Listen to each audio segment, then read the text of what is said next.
Hello, welcome to a new edition of the Right Wing Populist Podcast. I am the Right Wing Populist. So today I want to talk about the New Jersey governor's race. The New Jersey governor's race. And that takes place in about a month. And it's one of the few elections we're going to be having in 2025. We also have the Virginia governor's race, which I may talk about on another podcast. And the race for New Jersey is between a Republican, Jack Ciattarelli, versus the Democrat, Mikie Sherrill. And Jack actually ran for governor in New Jersey in 2021. And while he lost, he did surprisingly well for a Republican. He only lost by 3 points. And what makes that sort of interesting is in 2024, Trump only lost New Jersey by under 6 points. It was, I believe, like 5.9%, which was a huge improvement from Trump's 2020 performance against Biden. He lost New Jersey by about 16 points in 2020. So it was about a 10-point improvement in New Jersey. So if you combine that with how well Jack did in 2021, it looks like New Jersey might be moving in a more Republican direction. And, considering the fact that, Mikie Sherrill's had a little bit of a scandals with regarding maybe exaggerating certain things of her career, it looks like this could be a pickup opportunity for Republicans. And this is a big test for Republicans because this is really our first chance to see how the public thinks about the Trump administration, right? Like if Jack does worse than Trump's performance in 2024, or certainly his performance in 2021, that would be a sign that the public isn't happy with how the Trump administration is doing. However, if Jack does as well as Trump or does better or even matches his 2021 performance, let alone win, that would be a sign that the public, generally speaking, does agree with or approves of how the Trump administration is doing so far. So given all that and the fact that the races in New Jersey have gotten closer the last few elections, you would think Republicans have a big opportunity here. But it's actually not that simple. And I actually did an article today. My website is back up.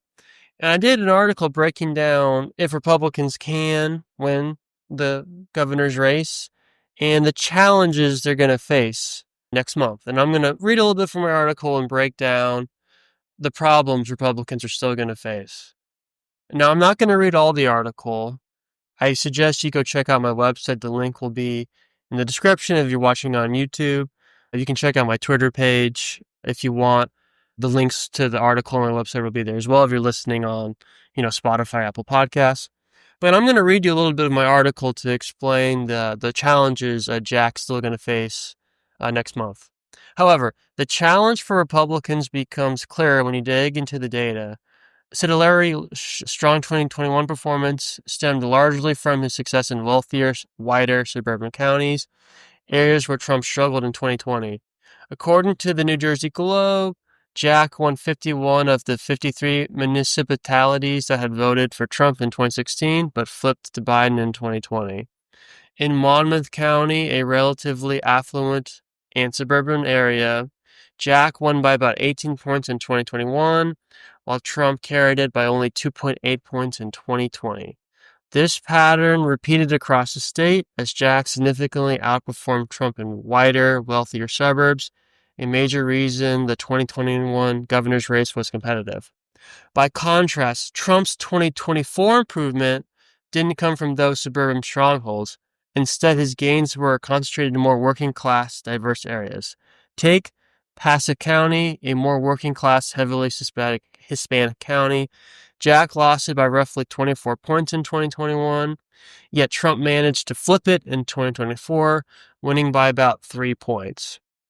So, as I broke down in my article, and again, I have more information, please check out the article.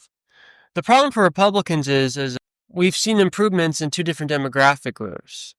Jack was able to make the 2021 race competitive and improve on Trump's margins from 2020 by doing better with suburban counties, particularly white suburban counties. In fact, there's even some working class suburban counties that Jack did better than Trump did in 2020 that were white. But he did not do well in more diverse, particularly Hispanic working class areas. Trump's 2024 improvement compared to 2020 did come largely from working class, more Hispanic candidates as it broke down Passaic County. I mean, Trump was able to, I mean, Jack lost that in 2021 by 24 points. Trump was able to flip it in 2024, winning it by about 3 points. So the question is, are some of the more wealthier, wider, suburban voters, they were willing to vote for a Republican when Trump was no longer in the picture in 2021. Are they going to be still willing to vote for a Republican, for Jack, someone they probably already voted for, even though Trump's the president again? Because these people didn't vote for Trump for president in 2024. So that's the question here in New Jersey. And as I wrote at the end, these diverging patterns highlight a central challenge for Republicans in New Jersey. Trump's growing strength among working class and minority voters hasn't yet translated into the kind of suburban support needed to win statewide. For Jack, bridging the gap and holding on to both wings of the new GOP coalition may ultimately determine whether he can make history in November. And that really is the challenge for Republicans. Can you maintain your margins in the suburbs while continue to improve with not just white working class voters, but particularly Hispanic and other minority working class voters? That's the challenge here. And in fact, I'm not the only one. This isn't necessarily an original thought on my part. I'm not the only one. Steve Kornacki actually did a pretty good breakdown of the New Jersey governor's race, and I'll play some of it just for more context. New Jersey's a blue state, but Republicans have made gains in the two most recent statewide elections. We're going back here to 2020. Just show you. Remember, Joe Biden crushed Trump here by 16 points. But what happened the next year, 2021? Jack Ciattarelli, this was the last time he was running for governor. He only lost by 3 points. He made big improvements in 2021 compared to Trump in 2020. And then Trump himself last year in New Jersey, he lost the state by a little bit less than 6 points. Again, Trump made big improvements in 2024 compared to that low water mark in 2020. So 2 straight elections for Republicans statewide with 2 big improvements in New Jersey. Interestingly, though, they're not improving in the same areas in those 2 elections. Ciattarelli and Trump each made big gains, but they made gains with different voters in different places. Show you what I mean here. These are the places where Ciattarelli made really big gains in that 2021 campaign, where Trump really didn't make many or any gains at all in 2024. And you notice here, the areas where Ciattarelli really outperformed Trump, more heavily white, higher income, look at this, higher concentration of college degrees. A good example of this kind of place would be, this is a suburban township, Chatham, New Jersey, a suburb of New York City. And you can see here, look, Trump got blown out here last year by Kamala Harris. Ciattarelli actually carried it when he ran for governor last time. Again, heavily white, very high income, extremely high concentration of college degrees, the type of voter we've seen that Trump has really struggled with nationally. They were willing to vote for Ciattarelli, not willing to vote for Trump. Now, Trump was not president in 2021 when Ciattarelli won a place like Chatham Township. Trump, of course, is president now. So what will those voters do? Are they still going to be comfortable voting for Ciattarelli with Trump back in the White House? Or are they going to be looking to send a message to Trump and the Republicans and vote against Ciattarelli? So yeah, that's a pretty good explanation of the problem Jack Ciattarelli may face in this year's governor's race. Those suburban voters that he did vote with in 2021 may not be so willing to vote for him now that Trump's president again, because it's true, as Steve Kornacki, who I like, by the way, even though he works for NBC, he's a pretty fair election analyst. I don't think there's any question about that. As he has correctly pointed out, wealthier, college-educated whites who used to vote Republican, let's say during the Bush years, though that type of voter, that type of demographic has been shifting away against Republicans and shifting towards Democrats. On the flip side, working class whites and now increasingly working class Hispanics and to some degree working class blacks, although Trump's gains were very modest in 2024 with that demographic. But certainly working class Hispanics, they have been shifting towards Republicans. So that's the trade-off. Now, there are still more people who don't have a college degree, who are still, generally speaking, working class, depending on your definition.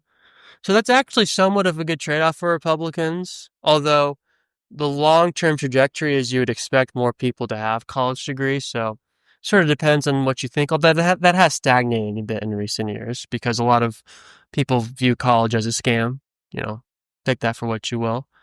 So at least in the short term, the trade-off of having more working class voters versus college educated voters, obviously there's some crossover there, to be fair. There are some college educated people who work in more blue collar jobs, but you get the point.